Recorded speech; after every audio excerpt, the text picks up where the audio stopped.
So if you told me 6 years ago I'd be living in Thailand, living my dream life, creating content, traveling, doing everything that I wished I would have done when I was younger, I would have looked to you, laughed and just said, not a chance. Yet here I am, and arguably it's been the best decision that I've ever made. So the purpose of this video is to share my journey, what it's like moving from England to Thailand, give you a little bit of a glimpse into my life now and why I have zero regrets. Okay, so first of all, I want to start with the reasons why I moved and left the West. So I hated my job at the time living in England. I was living in Manchester. I felt like I was wasting my 20s. So at 23, I felt like I had a lot of potential and a lot of time to also figure things out for myself. So there's a study that they did a few years back, and it was with older people, I think between say 50 to 100, and they asked them all the same question, and that is, what is your biggest regret in life? And while there was a mix of answers, there was one common answer which most of them said, and which is, they didn't have regrets for the things that they did, they have regrets for the things that they didn't do. For myself personally, I didn't want to get old and have the same regrets. I wanted to look back and think, I did that, I'm happy I did that, I took the risk. Yes, it was a chance and I didn't know what was going to happen, but it was definitely worth the risk. And for me, living in my 20s in England was not an option. I wanted to go out in the world, explore, make new connections, and that's exactly what I did at the age of 23. And on top of that, I was working a dead-end admin job, and that was definitely not my passion. So I needed to get out, discover what I really enjoyed and liked, and now, well, I ended up as a content creator, so now I found my passion, which I'm lucky enough to do that. And travel really helped me figure that out. Which leads me on to my second point, which is that travel is necessary. So living in one place, being in one environment all the time, is easy to get stuck in a rut. So I can't stress this enough that when you're younger, travel is so necessary. You do not want to get stuck in a rut, meaning that you're doing the same monotonous things day in, day out. If you get out there, go travel, go explore, whether it's in your country, in another continent, it's a real big game changer. Having a new environment, whether it's a new city or being on an island or being surrounded by new people with different mindsets, really helps you grow as a person. And lastly, why I moved from England was, of course, the weather. I've spoken about this a lot before, and waking up in England, when you open the curtains in the morning, you look outside, it's probably cold, it's raining, it's grey, it's cloudy. That is instantly depressing. And I get asked this question a lot from Thai people, why I moved to Thailand, why I left the West. And to be honest, one of the main reasons is this, it's the weather. It's super, super important for me because waking up in Bangkok, Thailand, as I do now, is always warm, it's always hot. Going on my balcony in the morning, getting that sunlight, the vitamin D, and just instantly just feeling great for the day. As a result of that, I feel like I have more energy, more motivation. I can go to the gym, I can create a good routine. I can go outside, I can do many things that I can't do when I'm in England because I have a completely different mindset there. So if you really think the weather isn't actually affecting your mood in your home country when it's grey and dull, just go to a hot country, a nice country, and just see how much of an impact it has on you. It'll be instantaneous. All right then, and next up, I'm gonna be talking about the worries I had when moving to a new country. So first of all, I worried about a lack of new connections and friends because obviously moving for the first time to a new country, all your friends are back home, best friends from high school, from work. You have to start all over again, and that is super scary. But what I quickly found out about being in Thailand is that it's super easy to make new friends here. You can do it at events, you can do it online, whether it's Instagram, TikTok, mutual friends, work, even things like going to a bar or going to a nice restaurant or a cafe or a park. There's always a chance to make a new connection. I've met some of the best friends that I've had in my life right here in Bangkok, Thailand, and that is something that I won't forget. Another major worry that I had in the beginning was visas, and obviously I know a lot of other people also have that worry, and there's many different types of visas here, so it can be confusing to know which one is the best for you. You've got retirement visas, education visas, DTV visas, which are for nomads, business visas, work permits, tourist visas. There's a lot, or even marriage visas too. Knowing which one is best for you can be tricky, but with a bit of research, it's easily done. For me, I started out on a tourist visa, which I'd recommend to everyone because in the beginning, you don't know what you're gonna do. You don't know where you're gonna go. You're still a tourist, so you get 60 days in the beginning, and you can also extend that another 30, which makes it 90. So I'd recommend if you're coming here for the first time, go on a tourist visa.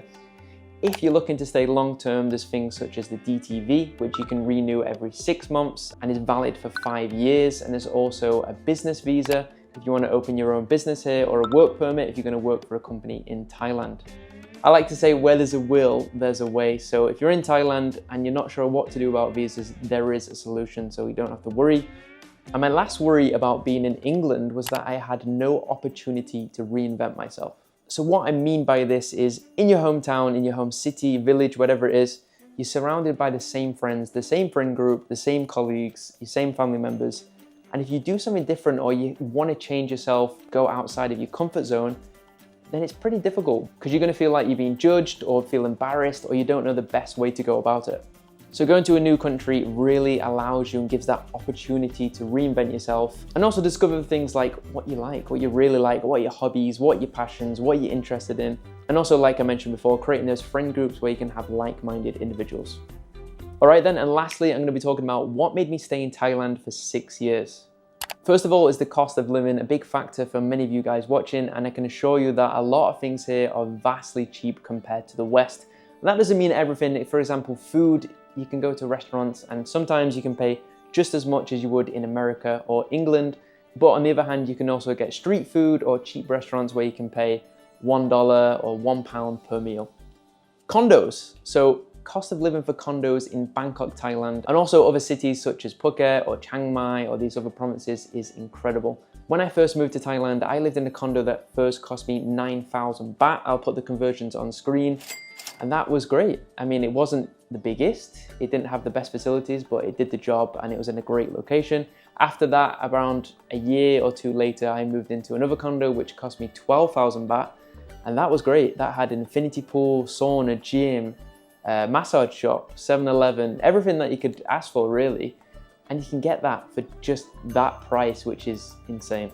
So the choice of condos here are incredible. You can also find these luxury condos or the old condos which have the biggest space. The luxury condos will have all the facilities, but the cost of living in terms of condos in Bangkok is something different.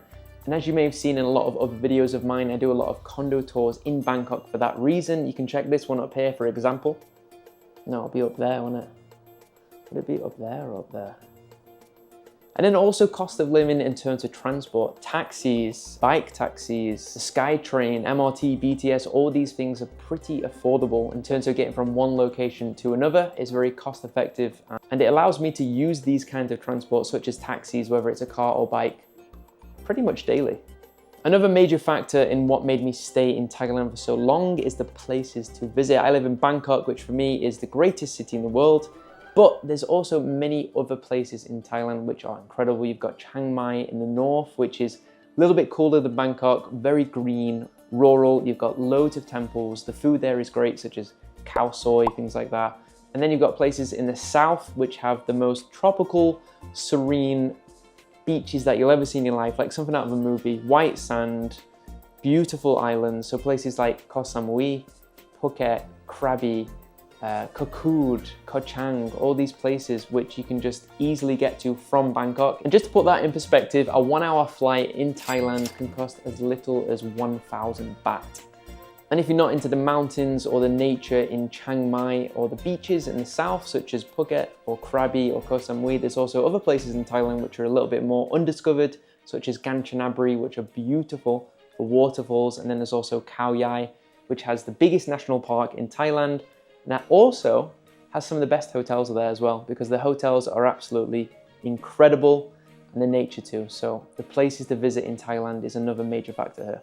All right, another reason is the food. Of course, I can't make a video about Thailand and not talk about the food. Thai food is king. There's no question about that. Pad Kra Pao, Som Tam, Tom Yum Gung, Tom Yum Gung, Tom Yum Gung. I can't say that one. Pad See Ew, Khao Man Gai, Massaman Curry, all these, Sai Got Isan, can't forget that. All these are incredible Thai foods, whether it's main dishes or desserts, and you can find it super easily and fairly affordable here in Thailand. And not only is the food here great in Thailand, but it's super convenient. So some days I'm not feeling like going outside, going to a restaurant, going to a street food parlor or anything. I just want to order in because I'm lazy, I want to work at home. I can do that. I can use the Grab app, I can use Food Panda, it's cheap and it's super quick. Normally when I order food on that app like that, it can take anywhere between 15 to 35 minutes and it arrives like that. And that's because there's tons of motorbike taxis in Thailand, like absolutely tons, so it comes in handy.